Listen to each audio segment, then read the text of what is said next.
Le premier des ateliers dits sociétaux de ce mondial 2012 vient tout juste de s'achever. Le thème de ce premier atelier était l'automobile et la publicité. Amour fou ou passion raisonnée. Nous avons entendu Olivier Gandolfo, qui est le patron de la publicité chez Peugeot. Nous avons entendu Steve Norman, qui est le directeur de la communication et du marketing chez Renault. Il y avait également Laurent Herriou, vous êtes d'ailleurs avec nous, et Jacques Séguéla, monsieur la publicité lui-même. Un débat et un atelier qui avait été préparé par vous, Étienne Faugier. Qu'est-ce que vous en avez retenu et qu'est-ce qu'on peut en retenir, vous, avec vos yeux d'universitaire? Parce que l'automobile, la publicité et l'université, ça ne marche pas toujours ensemble, en tout cas de prime abord. Effectivement, c'est un thème qui est fondamental, en fait, puisque c'est là où l'on trouve l'essence même du lien entre les industriels et les clients et le public. Donc c'est un thème fondamental qui intéresse beaucoup les historiens des transports ou les chercheurs en sciences humaines, parce que c'est un lien que l'on interroge, qui est contemporain et qui est en train de se remettre en cause avec les nouvelles technologies dont on a parlé. On a abordé beaucoup d'interactions qui se passent entre le monde de l'industrie, les demandes du public et les agences, la créativité, tout ce monde qui se construit tout en lien et tout en parallèle avec la société contemporaine. Justement, il était longuement question avec Jacques Séguéla, qui est l'auteur de Publicité que personne n'a oublié, la fameuse Visa qui remonte sur un sous-marin, ou la CX qui sort de la bouche de Grace Jones avec Jean-Paul Gould. Il a été longtemps question de créativité, et une créativité quelque peu en berne, on peut dire, dans les temps difficiles que vit notre pays et l'automobile. C'est vrai que ce qu'on a vu dans cette table ronde, c'est que la créativité évolue. Et on est passé d'une automobile ce que Jacques Séguéla a nommé le Fordisme, en disant finalement le Ford c'était choisissez une voiture mais choisissez la noire, à une automobile qu'on peut appeler servicielle. Donc on a un changement dans la créativité, c'est-à-dire qu'on privilégie peut-être plus l'automobile, mais l'automobilité, c'est-à-dire tout ce qui va avec, tout ce qui est autour de l'automobile. Autre point intéressant qui a fait débat il y a quelques instants, à qui s'adresse la publicité? Une vision globale, donc, pour faire vite et clair, un même film de publicité qui va toucher sur toutes les télés du monde tous les publics, ou au contraire, ce que défendait notamment Steve Norman de Renault, adapté à chaque public, à chaque cible, à chaque société, avec sa culture, etc., quelques films. C'est intéressant parce qu'on avait justement Peugeot et Renault qui avaient deux axes commerciaux qui étaient vraiment différents.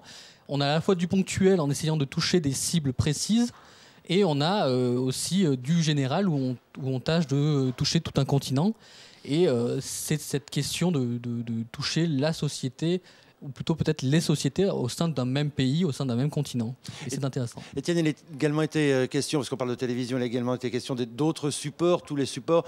On a constaté que visiblement le print, comme on dit, la presse papier, n'est pas très en forme, en tout cas pour les investissements publicitaires. Il a été beaucoup question d'Internet. Ils disent d'ailleurs du digital. C'est vrai, il était présenté une publicité qui avait fait 52 millions de vues. Effectivement, Internet est un peu... On se pose la question de est-ce que ça remet en question les autres supports de la publicité, et finalement...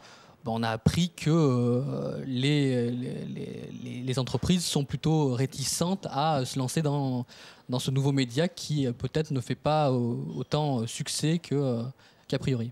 Et on a appris donc, grâce à vous, que la publicité n'était pas seulement cet outil marchand visant à vendre ou à proposer à la vente tel ou tel produit, c'est également une vraie matière qui intéresse les universitaires. Ah oui, tout à fait. Il y a eu beaucoup de travaux d'historiens, en sciences humaines, de sociologues qui ont travaillé sur la publicité automobile. Et c'est fondamental de se poser ces questions de rapport entre industriel, automobile, médias. Beaucoup de champs sont touchés par l'automobile quand on cherche vraiment. Alors c'est la publicité, c'est aussi l'histoire de la publicité, les rapports de l'histoire de la publicité et de l'automobile. Et je me tourne vers vous, Laurent Herriou, vous êtes le directeur général, enfin le grand patron, on va dire, de la Fédération française des véhicules. Le grand patron, c'est Claude Delagneau qui est président de la FFVE. Très bien, donc vous êtes le directeur général, c'est écrit en petit sur mon papier. Et vous proposez, là, dans l'enceinte du salon, pendant le Mondial 2012, un hall complètement dédié à la publicité, intitulé sobrement l'automobile et la publicité. Qui trouve-t-on? Quoi trouve-t-on? Que trouve-t-on quand on monte tout là-haut de la porte au pavillon 8? Écoutez, on trouve l'évolution du message publicitaire, de la publicité et de l'automobile, qui va suivre d'ailleurs l'histoire de l'automobile, avec 15 marques qui ont participé à cette exposition, et plus certaines marques françaises disparues, donc à la Fédération française des véhicules d'époque, nous avons voulu mettre en valeur, avec notamment l'affiche publicitaire. Et on peut s'apercevoir que l'affiche publicitaire, en tout cas même dès le début du siècle, est très très simple. C'est une image ou un dessin et un nom, c'est la marque de l'automobile et ça s'arrête là.